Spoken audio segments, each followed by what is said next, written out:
ஓம் சாந்தி. பரமாத்மா தரிசனம் என்ற பெரிய தலைப்பில் ஒரு சிறிய தலைப்பு. 3 உலகங்கள் மற்றும் அவற்றின் அதிபதி பரமாத்மா. புகழ் பாடுபவர்கள் ஒரே விஷயத்தை 2ஆக்கி 2ஐ 100ஆக்கி சொல்கிறார்கள். தங்கள் கருத்தில் உப்பு, மிளகாய், மசாலா சேர்த்து சொல்கிறார்கள். அவர்கள் புராணம் உபதேசம் செய்து பக்தர்களின் மனதில் பக்தியின் விதையை விதைக்கும் போது பல லோகங்களை பற்றியும் சொல்கிறார்கள். பூலோகம், போனலோகம், தங்கலோகம், மகாலோகம், ஐநோமோகம், தவலோகம், சத்தியலோகம் ஆகியவற்றுடன் 7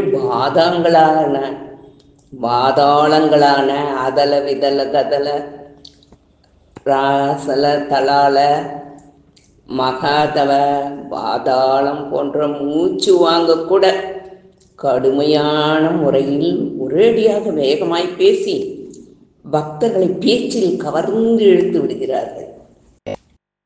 ஆனால் ஹே பரமாத்மா, 3 லோகங்களிலும் உனக்கு சமமாக யாருமே இல்லை என்று புகழ் பாடுபவர்களுக்கு ஸ்ரீமத் பகவத்கீதை கூறுகிறது. லோகங்களை பற்றிய ஆன்மீக அர்த்தத்தை போதிக்கிறது. அதில் 14 லோகங்கள் கிடையாது, 3 லோகங்கள் உள்ளன. சாகார உலகம். முதல் உலகம் சாகார உலகத்தை பற்றி பார்ப்போம். இது 5 தத்துவங்களின் உலகமாகும். நிலம், நீர், காற்று, ஆகாயம், நெருப்பு வடிவான பஞ்சபூதங்கள் இயற்கையை உருவமாக காண்பித்துள்ளன.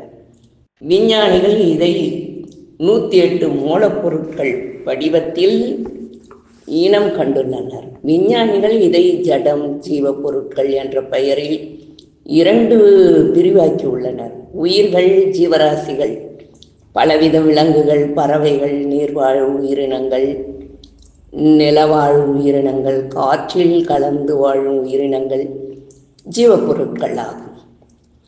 இவ்வித அநேக பூலோக பிராணிகளில் மனிதன் ஒரு பிராணி. எலும்பு, மாமிசம், இரத்தம், நரம்பு, நாடிகளாலான மனிதன் உடலில் பரந்தாமத்திலிருந்து வந்துள்ள மனித ஆத்மாக்கள் இங்கே இயங்கிக் கொண்டிருக்கின்றன, நல்ல கெட்ட காரியங்களில் ஈடுபட்டுள்ளன. இந்த ஸ்தூல உலகமானது சப்தம் நிறைந்த உலகம். பிறப்பிறப்பு சக்கரத்தில் வரக்கூடிய ஸ்தூல உடல் உடையவர்களின் உலகமே இந்த சிருஷ்டியாகும். அடுத்து சூட்சுமலோகம் பார்ப்போம். உடலிலிருந்து விடுபட்ட தூய ஆத்மாக்கள், யோகி ஆத்மாக்கள், பாவ ஆத்மாக்கள் சுற்றி வருகின்ற சூட்சும சரீரம் கொண்டவர்களின் உலகமே சூட்சும உலகமாகும். இங்கு சப்தம், பேச்சு இருக்காது. எலும்பு சதையுடன் கூடிய தேகம் இல்லை. ஒளியுடன் கூடிய பிரகாச சரீரத்தில் ஆத்மாக்கள் இங்கு உள்ளனர். இது அனுபவத்தால் அறியக்கூடிய உலகமாகும். இங்கு இருப்போர் முக்தி அடைந்த ஆத்மாக்களோ கண்ணுக்கு தெரியக்கூடிய ஆத்மாக்களோ இல்லை. எனினும் இந்த படைப்பு முறைப்படி பிறப்பிறப்பு சக்கரத்தில் வந்து கணக்கு வழக்குகளை முடிக்கும் வரையில் சூட்சும சரீரத்தில் இருந்து வசிக்கக்கூடிய உலகமாகும். அடுத்து பரந்தாமம் பார்ப்போம்.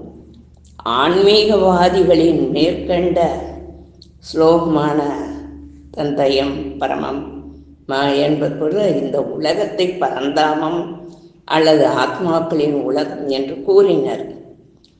ஜைனர்கள் நிர்வாணதாமம் என்றும், மேலும் பிரம்மலோகம், பிரம்மா மகா தத்துவம் என்று கூறுகிறார்கள். பரமாத்மா ஆகாயத்தின் மேலே இருக்கிறார் என்கிறார்கள். இந்த தங்கமயமான செந்நிற ஒளி கொண்ட பரந்து விரிந்த உலகமாகும். இங்குதான் சச்சிதானந்த சொரூப சைத்தன்ய பரமாத்மா மற்றும் ஆத்மாக்கள் வசிக்கின்றனர். இது சப்தம் இல்லாத, சப்தத்திற்கு அப்பாற்பட்டிருக்கும் ஒரு உலகம். சங்கல்பம் அற்ற மற்றும் சங்கல்பத்திற்கு அப்பாற்பட்டிருக்கும் ஒரு உலகமாகும்.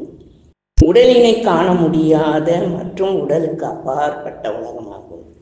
கர்மம் இல்லாத கர்மத்திற்கு அப்பாற்பட்ட லோகமாகும்.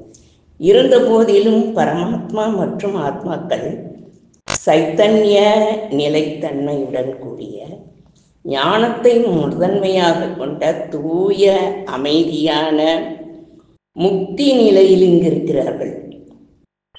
இங்கு சூரிய சந்திர நட்சத்திரத்தின் ஒளி பிரகாசிப்பதில்லை. 5 தத்துவங்களின் எதுவுமே இங்கு இருப்பதில்லை. இப்படியாக 3 உலகங்களை குறித்து குறிப்பு பெயர்களுடன் தரும் கீதை 3 உலகத்திற்கும் அதிபதியான பரமாத்மாவின் மிக உயர்ந்த இடத்தை பாவத்திலிருந்து விடுபட்ட ஆத்மாக்கள் உடல் மற்றும் இந்த பூமியில் இருந்து விடுபட்டு மிக வேகமாக அடையக்கூடிய பரந்தாமம் பற்றி வர்ணித்துள்ளது.